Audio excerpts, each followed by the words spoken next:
నమస్తే. నమస్తే అండి. ఎక్కడి నుండి వచ్చారు? నేను శ్రీకాకుళం నుంచి వచ్చాను. ఏది సభ ముఖ్య ఉద్దేశం ఏంది? సభ ముఖ్యోద్దేశం దశాబ్దాల కాలంగా బీసీలు ఎదుర్కొంటున్న సమస్యలను పరిష్కారం దిశగా ఎన్నో పోరాటాలు జరిగాయి, ఎన్నో ఉద్యమాలు జరిగాయి. ఎక్కడ కూడా బీసీల సమస్యల పరిష్కారం కాలేదు. ఎక్కడ వేసిన గొంగలు అక్కడే ఉంది.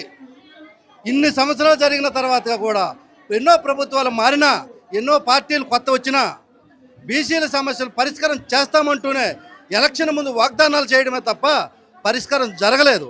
కానీ ఇవన్నీ గమనించిన రామచంద్ర యాదవ్ గారు ఒక పార్టీ పెట్టి ఆయన అన్ని వర్గాల సమస్యల పరిష్కారం కోసం ఒకటి 1 బై 1 చేసుకుంటూ ఈ వేళకి బీసీల సమస్య పరిష్కారం కోసం ఒక ప్రణాళిక వేసుకున్నారు.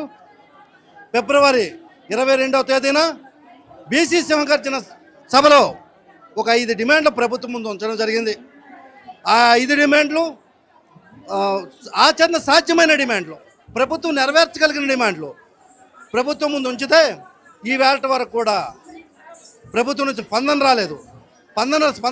కాబట్టి ఈవేళ ఆమరణ నిరాహార దీక్షకు పూనుకున్నారు.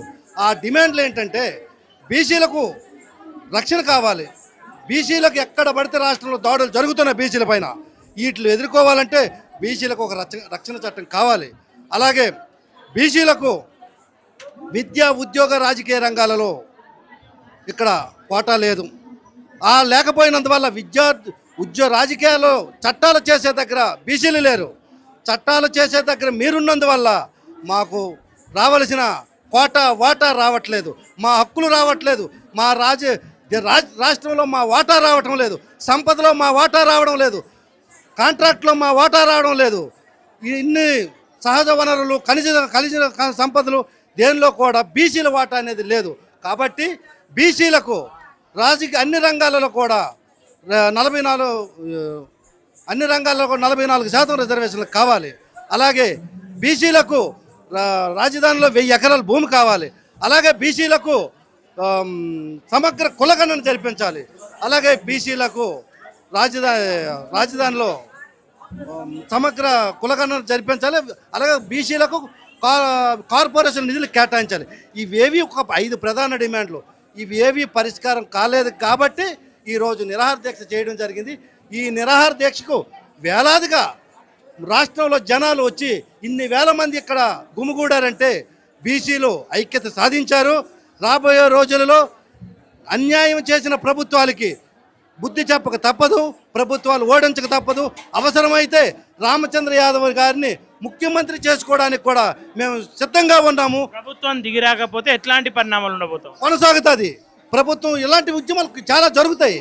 రాబోయే రోజుల్లో మరిన్ని ఉద్యమాలు శాంతియుత మార్గంలో మేము చేయడానికి సిద్ధంగా ఉన్నాము. మేము శాంతియుత మార్గాన్ని ఎంచుకున్నాం. ప్రభుత్వాన్ని అవసరమైతే ప్రాధేయపడతాం, కానీ లొంగేది లేదు, తగ్గేది లేదు. ఇవి 139 కులాలకు సంబంధించిన సమస్యలు ఒక రామచంద్ర యాదవ్ గారికో బీసీవై పార్టీకు సంబంధించింది కాదు. 139 కులాల బీసీలకు సంబంధించింది. 139 కులాలు ఇంచుమించు 65% ఉన్న బీసీలకు సంబంధించిన సమస్య ఇది. ఇది ఏ ఒక్కరితో కాదు. కాబట్టి ఈ 149 కులాలు కూడా 139 కులాలు కూడా తిరుగుబాటు చేయడానికి సిద్ధంగా ఉన్నాయి. రాష్ట్రంలో రేపు 2029 వరకు మేము పోరాటం ఆగదు, మా పోరాటం కొనసాగుతుంది. అయితే 29 వరకు మీరు ఈ పరిష్కారం చేయకపోతే రేపు ఈ నిరాహార దీక్ష కొనసాగుతుంది. మేము కూడా 29లో ఏం చేయాలో, మా నిరసన ఏం చేయాలో మాకు ఓటు అనే ఆయుధంతో మేము బుద్ధికి చెప్పక తప్పదు. మేము సిద్ధంగా ఉన్నాము. Thank you.